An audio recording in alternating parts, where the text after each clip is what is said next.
So, a few questions for Lord Giddens while he's here. I think you have to stand by the microphone over there in order for people to hear you. Thank you for a very inspiring speech, and I was trying to listen in along the way whether sometimes it was a pessimist speaking, as I heard it like that, and sometimes an optimist. So I would really like you to now make it very clear for us, are you a pessimist or an optimist? Well, I've got my microphone now. I'll sing you My Way by Frank Sinatra. And after... well, you will forgive me, but I'm often asked this question, and I refuse the opposition because I say I'm neither an optimist or a pessimist. We're talking here about risk. We're talking about the management of future risk. The point for me is that as a civilization, we've created risks that no other civilization has ever had to confront. No other civilization could have intervened in nature in the way in which we do on a routine basis every day of our lives. We've created a new parameter of risk. And this risk is very real. Don't listen to the skeptics. Look at for example, the main monitoring climate system in the US, the National Oceanic Atmospheric Administration. Climate change is very real, very dangerous.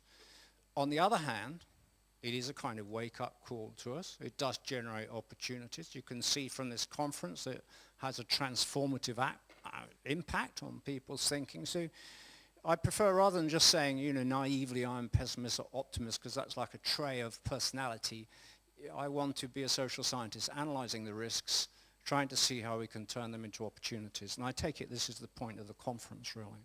Yes. Another question now my way, then.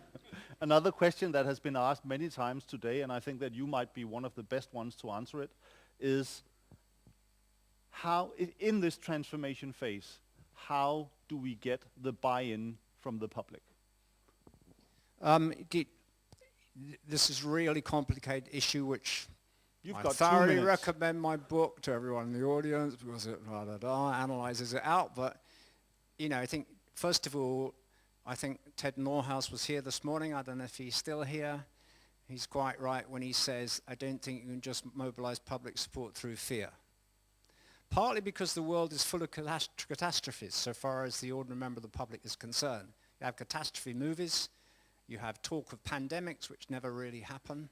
Not surprising the public a bit caustic. We do have to warn people, so you can't carry that argument too far. The more you get a year like this year, with a proliferation of immensely difficult extreme weather events, Pakistan, Russia, Latin America, North America, the more it will have an effect on public consciousness. But, we can't just frighten people. I don't know if Ted Nordhaus said his famous thing this morning, if Martin Luther King had said, we have a nightmare, he wouldn't have got anywhere. We've got to have a dream, as I was saying. You've got to have a positive view of what a low-carbon future would be like, and you have to motivate people to try to endorse it. The way to do it is to get business leaders to show where the competitive edge is. It's to use energy security because it can help. People are basically favourable to the idea of clean energy. And they like it as much because it has a nice sound to it and because it gives you more autonomy than, nasty old Middle East. We don't want to be responsible all the time for getting our oil from there, do we? Those kinds of arguments.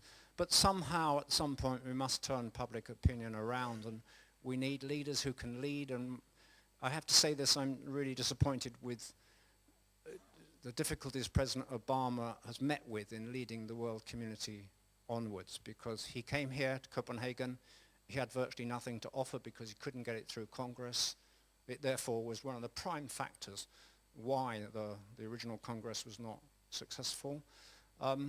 We need leadership, and the EU has found it very difficult to supply leadership because it has no leader.